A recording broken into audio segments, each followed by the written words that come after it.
great challenge for a magician.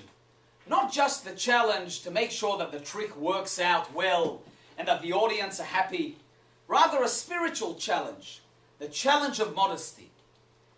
It's very easy to be arrogant about your success, about the fact that you may be able to do things that no one else can. It's very easy to show off. It's very easy if someone asks you, how did you do it? To say, well, my, of course. It's sometimes very hard to mention Hashem. Even say these two words. Thank God, I was able to learn from good magicians. It's a hobby. I developed it. I enjoy it. Thank God, Baruch Hashem. I don't know how it. Whatever. I try and do my best, but Hashem really helps me, and somehow there's a good show. In this week's parasha, Parashat Korach, Korach and his 250 men who came against Moshe and Aaron and argued. It seemed that the argument was for the sake of Hashem, but the Torah teaches us that the argument was really for the sake of Korach. Korach himself argued not because he really wanted to argue so that there will be peace in the world, like sages who argue with each other, like Talmidei Chachamim, students, scholars of Torah that argue to provide peace, to expand the peace in the world. Korach's argument was for the sake of himself. The spotlight was on him. We try to educate our students, ourselves, that when we argue with each other, it's for the sake of Hashem.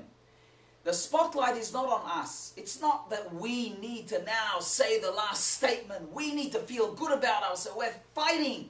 It's a war out there when it comes to arguments about Torah. It's all about Hashem's name.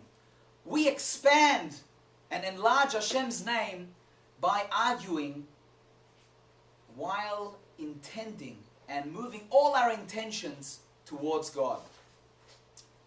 Hillel and Shammai, the sages, were able to argue for the sake of Hashem, and that's why until this day we always learn Shammai's opinion, even though it's not for the halakha. We practice Judaism according to Hillel, a very famous old sage. We do not practice Judaism according to Shammai, but nevertheless, as I mentioned, we still learn Shammai because their argument was for the sake of Hashem.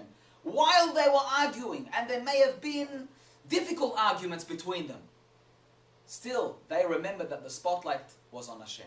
May we always be able to fight and stay away, distance ourselves from the arrogance that only leads to arguments full of hatred.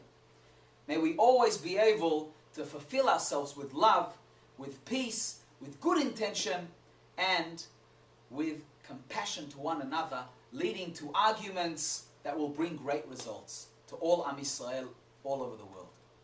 Shabbat Shalom.